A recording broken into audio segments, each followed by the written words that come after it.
हे अस्सलाम वालेकुम, hope you guys are doing good. अल्हम्दुलिल्लाह मैं भी यहाँ पर ठीक हूँ दोस्तों।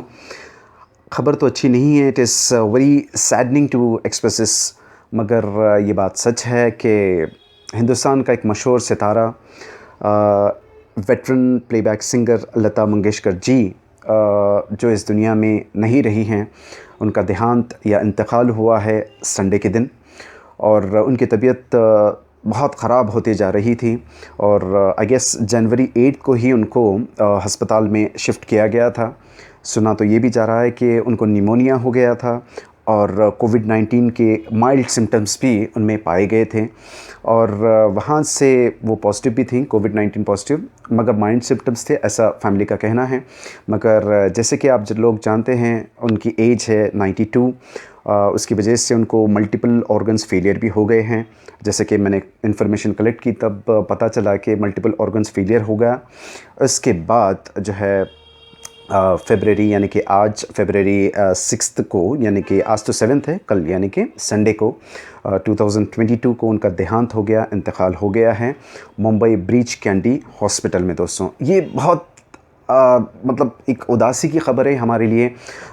इनके ऑनर में गवर्नमेंट ने स्टेट मॉर्निंग रखा है 2 डेज़ के लिए, जैसे कि महाराष्ट्र में, क्योंकि ये महाराष्ट्र में बिलोंग करती थी, तो महाराष्ट्र ब्राह्मण फैमिली से भी इनका ताल्लुक़ था।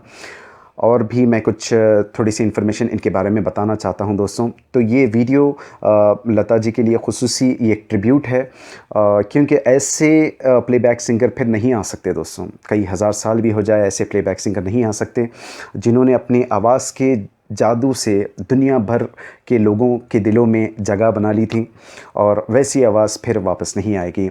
लता जी की आवाज़ हमारे दिलों में ज़िंदगी भर के लिए रहेगी। जब तक ये धरती मौजूद है, ये ज़मीन मौजूद है, तब तक हमेशा लता जी को का नाम बड़ी इज़्ज़त और एहतराम से लिया जाएगा और हमेशा जो है उनके लिए रिस्पेक्ट्स की दुआएं मांगते रहेंगे। लता जी की उम्र 13 साल थी जब वो अपने म्यूज़िकल लेसन्स अपने फ़ादर दीनानाथ मंगेशकर साहब से लिया करती थी। दीनानाथ मंगेशकर साहब जो इनके फ़ादर थे, वो भी एक थिएटर एक्टर माने जाते थे और एक अच्छे खासे म्यूज़िशियन भी थे। कभी कभी कंपोज़ भी बताया जाता है। तो अपने फ़ादर के ज़रिए इन्होंने कई ज़्यादा लेसन्स म्यूज़िकल के ऑब्टेन किए। वहाँ से होते हुए कई ज़्यादा उस्तादों के पास इन्होंने तालीम और तरबियात ली, टीचिंग्स जो भी ली हैं म्यूज़िकल की। उसके आप फिर रिज़ल्ट्स देख चुके हैं सारी दुनिया पर। लता जी ने अपनी आवाज़ का जादू बिखेरा। वहाँ से होते हुए लता मंगेशकर जी ने एक्सटेंसिव वर्क दिया हिंदी सिनेमा को।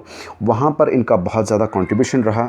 ऐसा भी कहा जाता है कि मोर देन 30+ लैंग्वेजेस में लता जी ने सॉन्ग्स रिकॉर्ड किए हैं, लेकिन जो इनका सबसे ज़्यादा वर्क रहा है वो हिंदी में, बंगाली में और मराठी में बहुत ज़्यादा रहा है।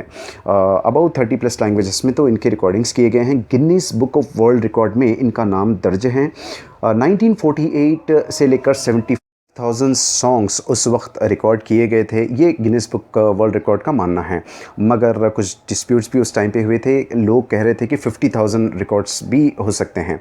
तो खैर, इतने बहुत ज़्यादा हज़ारों में इनके सॉन्ग्स रिकॉर्ड किए गए, ये हम कह सकते हैं। गाइज़, इनको कई ज़्यादा अवार्ड से नवाजा गया। इंडिया के सबसे प्रेस्टीजियस अवार्ड्स जैसे कि भारत रत्न हैं, पद्म विभूषण हैं, पद्म भूषण हैं और दादा साहेब फाल्के अवार्ड्स हैं। कई अवार्ड से लता जी को नवाजा गया और कई ज़्यादा टाइटल्स से भी इन्हें पुकारा जाता है। सबसे मेन इम्पॉर्टेंट टाइटल है नाइटिंगेल ऑफ इंडिया, और फिर क्वीन ऑफ मेलोडी भी इनको पुकारा जाता है। मेलोडी, फिर वॉइस ऑफ मिलेनियम, ऐसे कई ज़्यादा टाइटल्स लता मंगेशकर जी के नाम पर दर्ज है दोस्तों। सो ये एक मशहूर हस्ती जो हिंदुस्तान से बिलोंग करती हैं, ये हमें आज यानी कि कल हमें छोड़कर चली गई हैं दोस्तों। कई ज़्यादा डिग्निटरीज़ ने इनके जाने पर बहुत ज़्यादा अफसोस का इजहार किया है। जैसे कि हमारे प्राइम मिनिस्टर साहब ने बहुत ज़्यादा दुख प्रकट किया है, बहुत ज़्यादा दुख का इजहार किया है, और प्रेसिडेंट साहब ने भी बहुत ज़्यादा हार्ट ब्रेकिंग न्यूज़ कहा है अपने ट्वीट्स में। कई सेलिब्रिटीज़ ने इनके जो लास्ट राइट्स जो शिवाजी पार्क में हो रहे थे वहाँ पर अटेंड किए हैं, और सारी दुनिया जो है गमगीन हैं। इनके ऑनर में रिस्पेक्ट के लिए स्टेट में 2 डेज़ का मौन भी रखा गया है दोस्तों। तो दोस्तों आने वाली नस्लों को ज़रूर ये पता चलेगा कि लता मंगेशकर जी क्या थी और उनका कितनी इज़्ज़त और एहतराम से नाम लिया जाता था। हमारे दिलों में लता मंगेशकर जी हमेशा मौजूद रहेंगी जब तक ये धरती है, जब तक ये ज़मीन है। लता जी की आवाज़ सारी दुनिया में गूंजती रहेंगी दोस्तों। Huge respects to you Lata ji, हमारे दिलों में आप हमेशा रहेंगी। दोस्तों ह्यूज रिस्पेक्ट पे कीजिए लता जी के लिए। अपनी दुआओं में हम सबको याद रखिए, लता जी को खुसूसी याद रखिए। अस्सलाम वालेकुम।